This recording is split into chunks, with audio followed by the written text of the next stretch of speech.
Graça e paz a todos. É uma benção poder estar aqui, compartilhar mais um vídeo com vocês deste livro que eu leio e comento para vocês. E desde já quero abençoar a vossa vida, todos aqueles que estão aí desse lado ouvindo, que Deus abençoe a tua vida, que Deus toque o teu coração, que Deus te dê fé, que Deus abra o entendimento espiritual para que possas entender todas estas experiências e elas se façam também tuas, traga fruto para a tua vida e uma vida, o fruto para a vida eterna. Amém? Deus te abençoe. Então vou começar já falando da viagem de volta e a oração pela viagem. Assim continuamos. Quando num capítulo anterior eu contei que o meu irmão tinha ido à Suíça para me ajudar a trazer aquele carro que eu tinha comprado, e como não me atrevia a trazê-lo sozinha, pedi-lhe a ele para me ir ajudar, não é? E ele foi, e depois ele também foi para a Suíça, como já contei no capítulo anterior, e estávamos cá outra vez em Portugal e estava na hora, de acordo com as leis suíças, eu tinha que ir levar o carro outra vez e apresentá-lo lá para fazer o controle, para fazer a inspeção e assim, não é? E aqui eu conto, não é? A legislação suíça obrigava-me a trazer porque eu estava lá, não é? O carro de volta que tinha levado para Portugal há 3 anos. Como o meu irmão morava agora na Suíça, preparámos-nos para regressar de carro das nossas férias em Portugal. Era ainda cedo de manhã quando saímos de casa dos meus pais. Estávamos todos lá, né? Para começarmos a viagem de regresso. Despedimos-nos da nossa família e cerca de 100 metros depois parámos na fonte da aldeia, né? Porque a casa dos meus pais era aqui mais à frente um pouquinho da estrada, tinha a fonte da aldeia onde a gente bebia aquela água deliciosa que eu até na Suíça, uma das coisas que me deixou mais saudades foi aquela água, uma das coisas, né? Então, nós parámos ali, enchemos algumas garrafas de água para beber na viagem e depois entramos outra vez no carro e pronto, ficámos fazendo uma oração, pedindo a Deus a proteção dele durante aquela viagem, porque eram mais de 2.000 quilómetros e a gente nunca sabe o que é que está na frente, não é? Por isso que nós precisamos realmente de pedir a proteção de Deus. O meu cunhado, não é, que ficar à espera para nos ver partir, nos ver avançar, não é? Porque da casa dos meus pais via-se ainda bastante estrada e ele estava lá olhando, não é? Mas como nós entramos no carro e depois de pôr as garrafas cheias de água lá, né? E não avançávamos, ele foi-se aproximando lentamente e quando ele chegou a nós com um olhar assim de preocupado, perguntou se estava algum problema, se o carro não pegava, o que é que tinha acontecido. E a gente disse, não está tudo bem, nós só estamos a fazer uma oração, a pedir a proteção de Deus para a viagem, não é? Pronto, aí seguimos viagem e já estávamos então em França, né? Já tínhamos passado, tanto dali da casa dos meus pais até à fronteira de Espanha, passávamos a Espanha toda e depois estávamos já em França, assim, já estava uma viagem bastante avançada. Que nos chamou a atenção foi um carro à nossa frente que levava no tejadilho em cima, levava um colchão e que não estava mal preso, não é? Comentámos sobre o perigo que aquilo representava e no mesmo instante nós dissemos assim, olha, este carro aqui com este colchão tão mal preso, e nós, assim, se ele sai do tejadilho lá e vai para a estrada, olha que perigo, que acidente pode provocar. E nós, pronto, já com medo disso, ultrapassamos aquele carro. Foi só um momento, nós ainda estávamos do lado esquerdo a ultrapassar e olhamos pelo retrovisor, aí vai o colchão já pelos ares. Quer dizer, foi uma situação de segundos, não é? Foi uma situação de segundos, porque depois nós vimos o colchão assim para trás, saltando na estrada, não é? Por causa da velocidade. Se o colchão se tivesse soltado uns segundos antes de ultrapassarmos a viatura, poderíamos ter sofrido algum acidente. Imagina se ele vinha contra o nosso retrovisor ou nas rodas, ou o que fosse. Quer dizer, era um acidente, podia ter causado um acidente, mas nós tínhamos pedido a proteção de Deus e Ele mostrou-nos dessa maneira que realmente vale a pena orar. Não é porque poderia ter sido de outra maneira, não é? Mas Deus é bom, não é? Por isso, cuidado, se tu vais de viagem, vai para onde quer que seja, não saias sem pedir a proteção de Deus. Amém? Mas como eu digo, portanto, essa caminhada com Deus não é sem problemas, também não é sem falhas. Eu, uma pessoa cheia de falhas, é claro que eu fiz falhas, né? E eu que escrevo aqui, mas nem sempre nos lembramos disso. Vale a pena orar, mas nem sempre nos lembramos. Aconteceu um dia, era 1 de agosto, eu já estava cá em Portugal, e os meus irmãos, estávamos todos juntos em casa dos meus pais, e havia realmente uma alegria grande em casa, porque além da outra irmã que já estava em Lisboa, a outra ainda estava cá, via chegar a minha irmã de França junto com o meu cunhado. E o meu pai já no dia de trás, né, cada um começou a preparar aqueles preparativos, o meu pai já foi buscar carne, né, tanta gente, aquela alegria, né, a minha mãe já começou, no mesmo dia começou a fazer os seus assados, aqueles assados especiais que ela fazia no forno de lenha, né, aquelas batatas, como eu escrevo aqui, a ansiedade era grande e a minha mãe andava atarefada, aquecendo o forno de lenha para preparar um delicioso assado com carne e batatas da maneira que só ela sabia fazer, porque aquelas coisas especiais, cada um de nós tem uma mão especial para uma coisa. E a minha mãe, o assado dela com aquelas batatas era espetacular, né? Então, claro, quando vinha a filha, já estávamos nós, era uma festa, juntar a família toda, né? E lá estávamos nós, já preparando, uns faziam a sobremesa, outros a salada, outros punham a mesa. Quer dizer, era um alvoroço, era um alvoroço realmente muito agradável, só que depois, né? A gente estava à espera dela, mais ou menos tinha chegado um irmão do meu cunhado, e eles devem estar a chegar. Saímos lá juntos, não é? Portanto, isso era domingo, não é? No sábado, portanto, sábado de madrugada eles saíram de lá e domingo, mais ou menos por meio-dia, eles estariam por ali, né? Só que ficou tudo pronto, todo mundo à espera, passa uma hora, pronto, vamos comer, porque já chegou a hora de almoço, está todo mundo com fome, mas a minha irmã não chegava, não é? As horas foram passando, mas eles continuavam a não chegar e a preocupação começou a tomar conta de nós todos. Só à tarde, quando senti a aflição aumentava cada vez mais, é que me lembrei de orar e pedir a Deus que os guardasse de todo o mal, onde quer que eles estivessem. Olha, eu agora, claro, achei ridículo, né? Mais tarde, assim, quer dizer, a minha irmã ia sair da casa dela da França sábado de madrugada e eu fui orar domingo à noite, quando vi que eles não chegavam. É bem ridículo. Mas Deus também me disse nesse mesmo instante, disse, pois é, antes não te lembraste, quer dizer, porque é que não oraste antes, não é?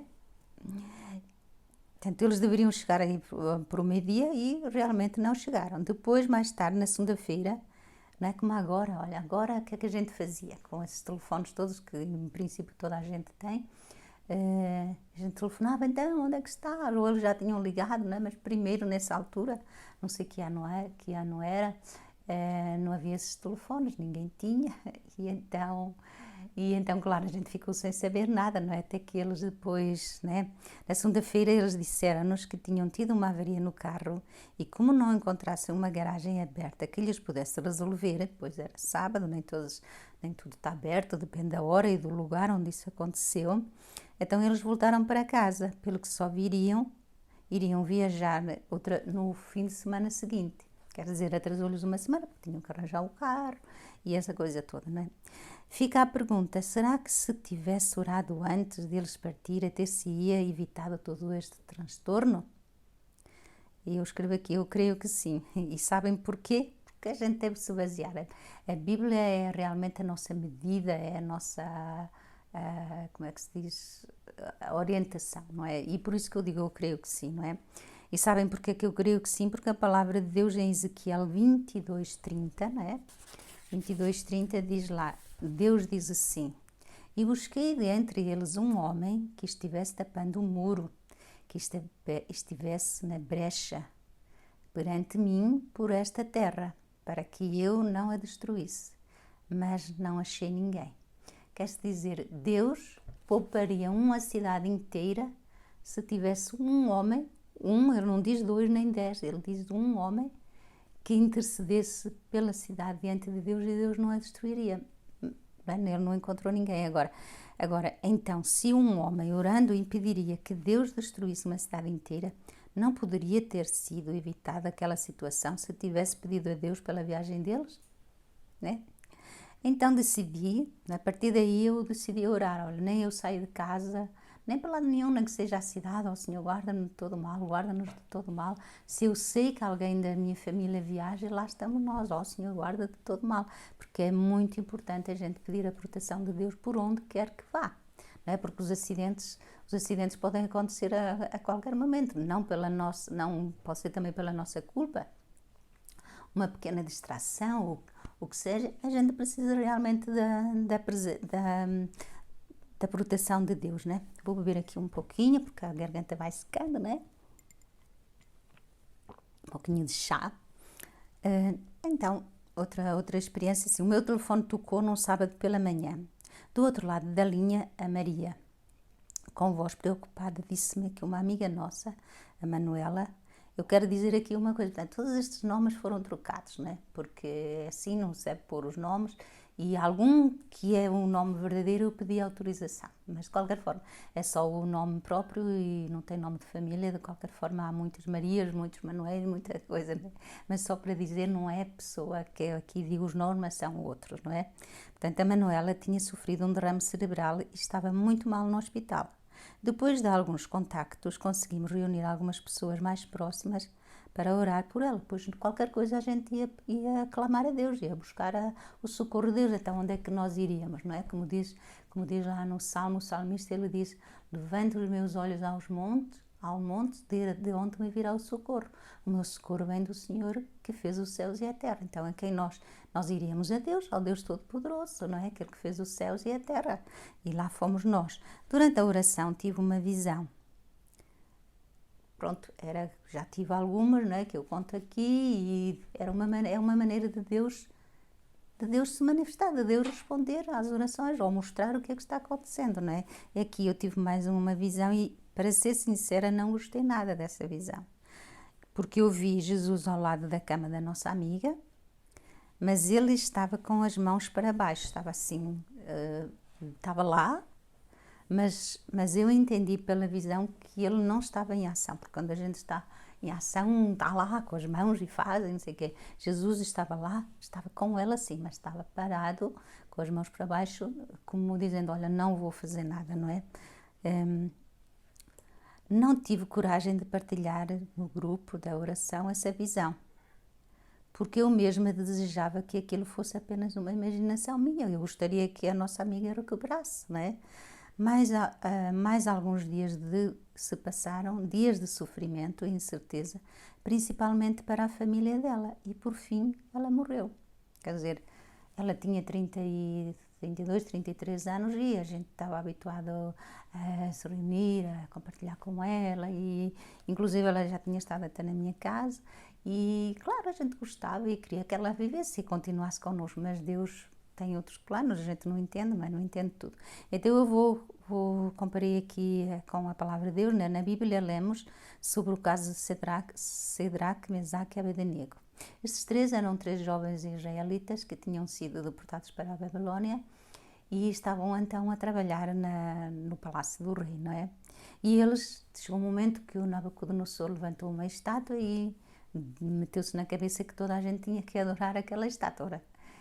Esses três eles disseram, não, nós não vamos adorar a tua estátua de jeito nenhum. E se eles não quisessem se ajoelhar diante dessa estátua e adorar aquela estátua, só tinham uma sentença, eles iriam ser lançados na fornalha do fogo. Mas eles não se importaram, para eles estava fora de questão. Eles disseram assim, nós só nos dobramos diante do Deus Todo-Poderoso, do Deus dos nossos pais, não é? De Abraão, Isaac e Jacó, não é? O Deus que fez os céus e a terra e tudo o que neles há. É só esse que é o único, não é? Só diante desse é que nós nos vamos dobrar. Então pronto, eles foram lançados então por causa disso na fornalha do fogo ardente, não é? Foram lançados os três. Só que depois houve uma observação muito interessante que diz assim, há um pormenor muito interessante neste caso, pois eles lançaram na fornalha 3 homens, as chamas não os queimaram, não se queiras queimar. Lá diz naquela palavra lá de Daniel 3, que diz nem um cabelo, não é? Só o cabelo queima logo tudo, não é? Com um pouquinho até com o secador às vezes queima. Quanto mais na fornalha de fogo lá ardendo, sei lá quantas vezes, quanta lenha lá puseram para aquecer, não é? Para os queimar. Só que houve aquela observação muito interessante, que diz assim, credo, então vocês não puseram lá 3 homens, mas eu vejo lá 4, disse o rei. E o aspecto do quarto é semelhante ao filho dos deuses. Ele não sabia expressar como é que era. Era um quarto lá, era assim uma coisa divina, não é? Então isto significa claramente que Deus não nos livra de todas as tribulações. Quer dizer, eles, apesar de obedecerem a Deus, de não se dobrarem diante de mais nada, nem de mais ninguém, a não ser dele próprio, Deus deixou eles ir para o fogo. Deus muitas vezes também nos deixa a nós passar por situações, por o fogo, como a gente diz, situações difíceis, cada um pode dizer, oh, já passei por isto, já passei por aquilo, e Deus deixou, só que, né, quer dizer, isto significa claramente que Deus não nos livra de todas as tribulações, mas está conosco, dá-nos força para suportar, pois Deus tem um propósito em tudo, quer dizer, vocês veem ali um quarto homem, quem era esse quarto homem? O próprio Jesus, o próprio Deus, ali presente, com eles no fogo, quer dizer, não os livrou do fogo, mas estava com eles. Nas nossas dificuldades, Deus está connosco. Não é? Como ele diz assim, quando passares pelas águas, quer dizer, às vezes a gente não parece que não vou aguentar, olha, não vou conseguir, parece que estou a ficar sufocada com tantas coisas que vêm, às vezes não vem só uma, às vezes ainda não se resolveu uma, já vem outra, aí já vem outra, parece que desaba tudo em cima da gente, mas, como é que ele diz aqui, quando passares pelas águas, estarei contigo, conforme ele esteve com os 3 jovens na fornalha de fogo, ele está contigo, esteve comigo e continuará a estar, não é? E no fogo a mesma coisa, quando passares pelo fogo, não te queimarás, nem a chama arderá em ti, quer dizer, ficarás ileso e sairás mais forte. Essa é a presença de Deus na nossa vida, não é? Isto quer dizer que durante a nossa vida passaremos por várias e diferentes situações difíceis, mas sabemos que o Deus Todo-Poderoso está conosco em cada uma delas e Ele nos diz, não temas, eu estou contigo. Está a passar por essa situação? Eu estou contigo. Está difícil? Eu estou contigo. Não te preocupes, vai sair tudo bem. Amém? Por vezes as tribulações servem para depois podermos ajudar outros que passem pela mesma situação. Noutros casos servem para crescermos espiritualmente, quer dizer, Deus tira proveito de tudo, não é? Noutros casos servem para crescermos, já que cada problema que surge na nossa vida é uma oportunidade para uma experiência com Deus. Ora, a gente passa um problema de doença, problema de situação de desemprego, problema de financeiro, seja o que for, quando a gente busca Deus, isso vai servir para mais uma experiência. Dessas experiências assim, difíceis ou menos difíceis, mais agradáveis, nasceu este livro. Né? Porque se não tivesse passado por nada, nem de coisas, não tinha nada para contar, não é? Portanto, e mais as experiências que a gente começa a conhecer Deus melhor, assim, então não tenho que ter medo, porque Deus vai me ajudar, não é? As tribulações são necessárias, assim como na escola, em que temos de passar por testes, exames, e só depois de termos obtido a aprovação é que podemos passar para o nível seguinte, não é? Quer dizer, todos nós começamos na primária, depois vamos no outro e vamos por aí adiante, aquilo que cada um estudar, mas temos que passar por testes, temos que passar por exames, temos que passar por provas e temos que estudar, e é difícil, mas é isso que nos leva a níveis, a empregos, a cargos, até diferenciados, não é assim? Mas tem que ser assim, não podemos, já vou para esse emprego e pronto, não, tem que se passar por dificuldades. Quero confirmar aquilo que acabo de escrever, portanto, aquilo que eu digo é que tudo coopera para o bem. E eu quero confirmá-lo através do Salmo, 2 versículos do Salmo 119, que o salmista diz, antes de ser afligido, olha só, andava errado, mas agora guarda a tua palavra. Quer dizer, ele diz assim, antes eu não me importava, mas depois com aquela aflição eu comecei a procurar coisa, começou a apertar, eu fui buscar Deus e agora eu guardo a tua palavra. que podemos ter melhor do que guardar a palavra de Deus, andar nos seus caminhos, andar nos caminhos certos. Andamos na palavra de Deus, não andamos por caminhos errados, caminhos que nos prejudicam, que nos trazem tantos problemas e alguns até prisão e morte e hospitais e essa coisa toda, né? Para não dizer outras coisas, não é?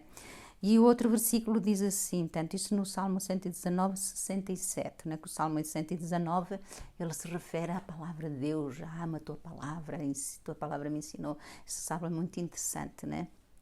Foi-me bom ter sido afligido, diz o salmista aqui também, para aprender os teus estatutos. Quer dizer, o salmista diz que foi bom ter sido afligido, por esse motivo de ter sido afligido, trouxe-lhe benefícios eternos. Porque nós vivemos aqui na Terra um tempo. O resto, depois que a gente sair do nosso corpo, que é aquilo que a gente chama morte, vamos para a eternidade. E é bom encontrarmos lá do outro lado Deus, ou Jesus Cristo, que morreu por nós como o nosso amigo, como o nosso Salvador, e não como o nosso juiz. Tem uma diferença muito grande, né? Então tenhamos cuidado, procuremos a palavra de Deus, vamos ler a palavra de Deus e vamos andar na sua lei, nas suas regras, que são as melhores para nós, né? Assim como um pai, uma mãe também dirigem os filhos por caminhos bons, Deus também, né? Então é isso, não devemos desprezar a palavra de Deus, que é a Bíblia Sagrada, amém? Então, um dia feriado, um propósito com Deus. Era a minha vida, não é? Que eu estava falando, era assim o meu dia, a minha caminhada, né? Eu ia fazendo, ia aprendendo, tropeçando aqui, fazendo ali, mas pronto, esse era o... E Deus sabe quando é que a gente erra e quando a gente não erra, Ele tem compaixão de nós, né? Não é que já a primeira vez já nos dá a vara em cima e pronto, já... Né? Não, Deus está sempre pronto para nos ajudar e para nos levantar e para dizer, pronto, iraste aqui, vai em frente, caminha. Um dia feriado de maio, o dia estava muito bonito, mas eu não tinha nenhum compromisso. Falei com Deus e disse-lhe, ó Senhor, hoje quero passar o dia contigo. Ele não pediu nada, fui eu, né? Eu, de livre vontade, comprometi-me com Deus a passar o dia com Ele. Poucos minutos depois, o meu telefone tocou. Era a amiga Natália. Convidar-me para ir fazer um passeio à França, uma cidade que ficava perto da fronteira da Suíça. Achei o convite interessante e esqueci-me do meu compromisso com Deus e disse que sim. Quer dizer, eu não tinha feito aquele compromisso que Deus há 3 dias, há 3 semanas, não, foi antes, né? E eu assim, uau, olha que interessante, não é? Um dia está muito lindo, vamos caminhar, vamos passear. Eu nem conhecia aquela parte ali depois da fronteira chamada Alsácia e fiquei toda entusiasmada, só que depois eu pensei assim, espera aí, então eu não tinha dito a Deus que passava o dia com Ele? Então como é que agora já estou a mudar, como se diz, troca tintas, agora que sim, agora que não, quer dizer, então, que é isso, não é? Ai, fiquei a pensar, a palavra de Deus diz assim, que o teu sim seja sim e o teu não seja não, né? E tudo isso é um aprendizado, nós precisamos de fazer conforme a palavra de Deus, porque esse é o nosso caráter, nós precisamos de ter um caráter firme, aquilo que se chama firmeza de caráter, disse que sim é que sim. Né? E eu já estava lá a vacilar, agora estava uma coisa mais interessante, não é? Pronto, mas dou graças a Deus pelo seu Espírito que me fez lembrar, olha, não é? E fez-me lembrar a palavra de Deus que diz em Eclesiastes 5:4. Quando a Deus fizeres algum voto, por isso que é muito importante ler a palavra, porque depois no momento certo o Espírito Santo nos mostra, olha, estás a errar, estás a passar lá, porque Deus diz, não te desvies dela, nem para a direita, nem para a esquerda. E Ele lembrou-me, eu digo assim, quando a Deus fizeres algum voto, não tardes em cumpri-lo, porque não se agrada de tolos, o que votares, paga-o. Quer dizer, vale muito mais nós não votarmos, não fazemos nada, Deus não me pediu nada, Ele não me disse, olha, este dia tens que estar comigo todo dia, não vais para lado nenhum, ficas aí sentado em casa, fechada, não sei o quê. Deus não me disse nada disso, fui eu que disse, portanto Ele não me pediu. Então eu tinha que realmente cumprir a minha palavra, não é? Logo em seguida telefonei à Natália e disse-lhe que não podia ir, porque afinal de contas já tinha outro compromisso. Bom, ela não respondeu nada, mas também não era costume fazer isso, não é? Não protestou, mas entendi pelo tom da sua voz que não gostou nada da minha atitude. É lógico, quem aqui ia gostar, não é? Também não foi bonita, não é? Foi feio da minha parte voltar atrás com a palavra, dei para ela, né? Mas sabia que tinha que cumprir o que antes tinha prometido a Deus. Quer dizer, ao final de contas, eu errei já com Deus. Depois, portanto, mais tarde eu realmente tive a oportunidade de dizer: olha, foi isto assim, assim, perdoa-me, porque, pronto, não era costume mudar a palavra, não é? Às vezes Deus prova a nossa fé e a nossa palavra. Será que foi isso? Porque é que o convite da Natália não veio antes de ter assumido o compromisso com Deus? Deus sabe porquê. Mas Deus às vezes prova, assim, vou ver, olha, telefone, ai, a ver se ela não quer ir e tal, a ver se ela realmente faz a minha vontade ou não, cumpre a palavra, o voto dela comigo ou não. Pode ter sido isso, eu não sei.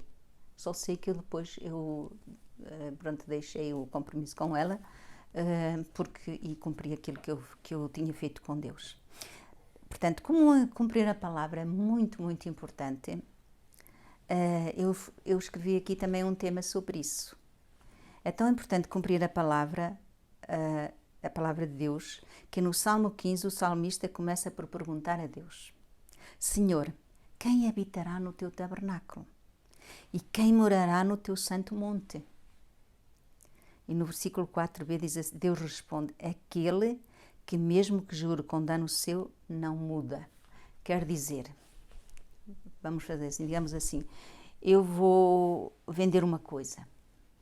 Quanto é que é? Olha, custa 50. Pronto, ok, 50.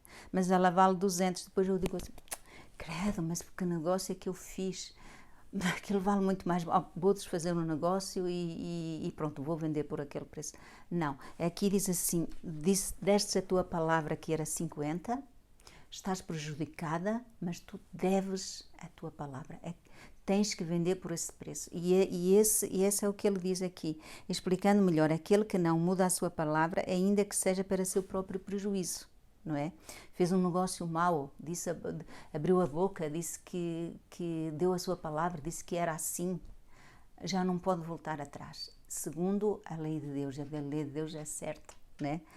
Segundo o que este salmo diz, um dos requisitos, olhem só, é muito importante.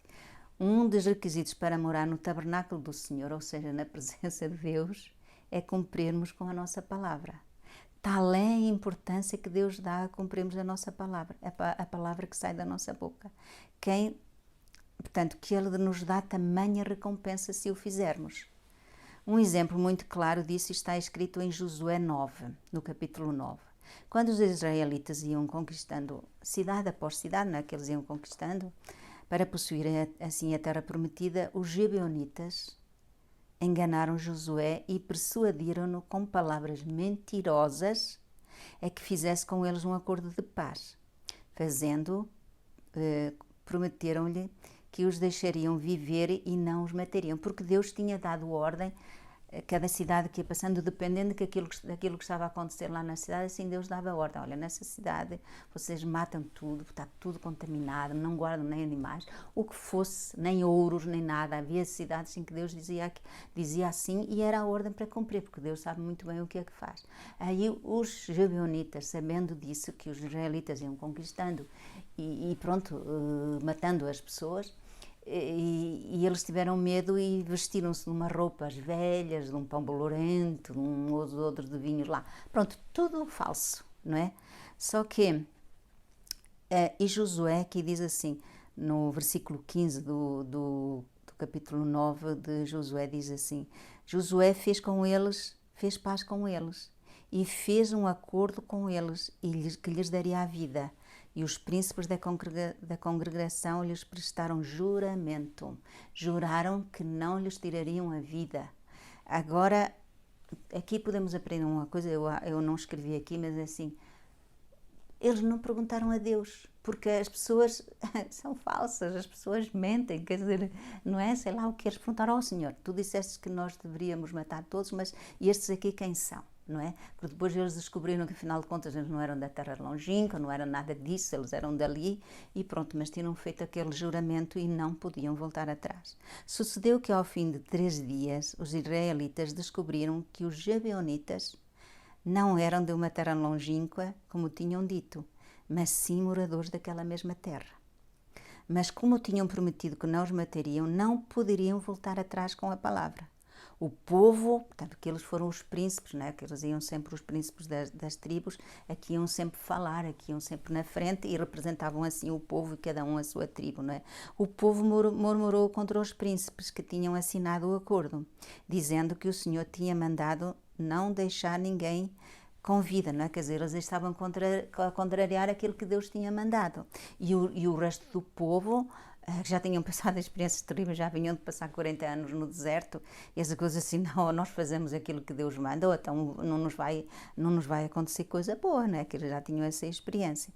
E o povo murmurou contra os príncipes que tinham assinado o acordo, dizendo que o Senhor tinha mandado não deixar ninguém em vida. Então todos os príncipes disseram à congregação: nós juramos-lhe pelo Senhor, Deus de Israel, pelo que não podemos tocar-lhes. Viram? Não puderam tocar-lhe. Isto, porém, lhes faremos, dar-lhes-demos a vida, para que não haja grande ira sobre nós. Por causa do juramento que lhe temos jurado, para que não haja grande ira sobre nós. Esta palavra também atraiu a minha atenção. A quem temiam então os israelitas? Certamente não eram os homens a quem fizeram o juramento, pois se os matassem, eles já não lhe fariam mal nenhum. Mas era a Deus a quem eles temiam, porque sabiam que não seriam considerados inocentes diante dele se não cumprissem a palavra dada. Tinham jurado pelo Senhor Deus de Israel, não foi por qualquer coisa, não foi por uma pedra. Não é? Mas mesmo que a gente não tenha esse costume de jurar pelo Deus de Israel, nem por assim, não temos esse costume, pelo menos eu não conheço, abrimos a boca, já devemos. Aquilo que a gente prometeu, já deve. Já falou, pronto, já é, não é?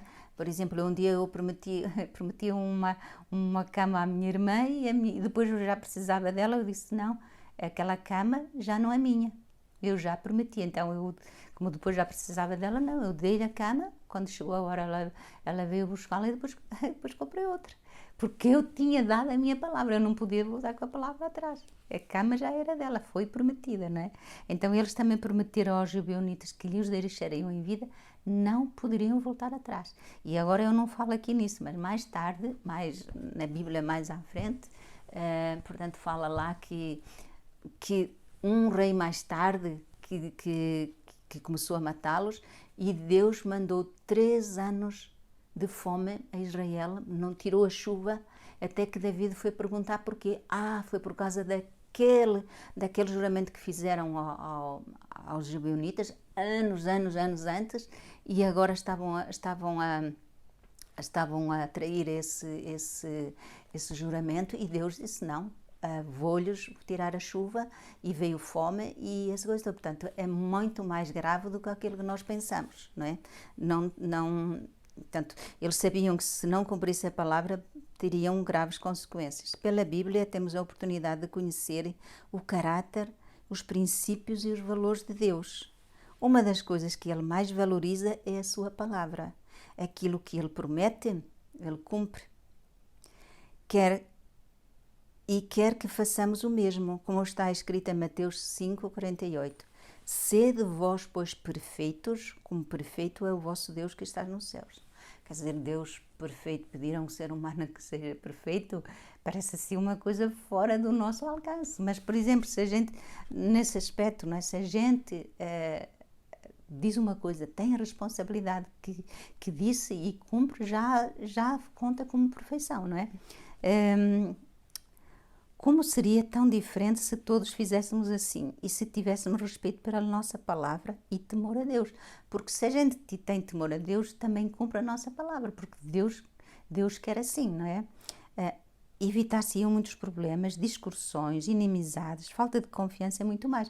Porque às vezes, assim, por exemplo, a gente convida uma pessoa até para vir à nossa casa, para comer ou o que for, ou marca com alguém, a pessoa não aparece. Quer dizer, a primeira coisa que a gente também fica chateada, né? E depois também perde a confiança. Quer dizer, se nós não somos dignos de confiança, também, quer dizer, onde é que está a nossa honra, não é? Portanto, durante a minha infância e adolescência, ouvi muitas vezes o meu pai dizer: quem não tem palavra não presta. Não presta porque não se pode confiar naquela pessoa.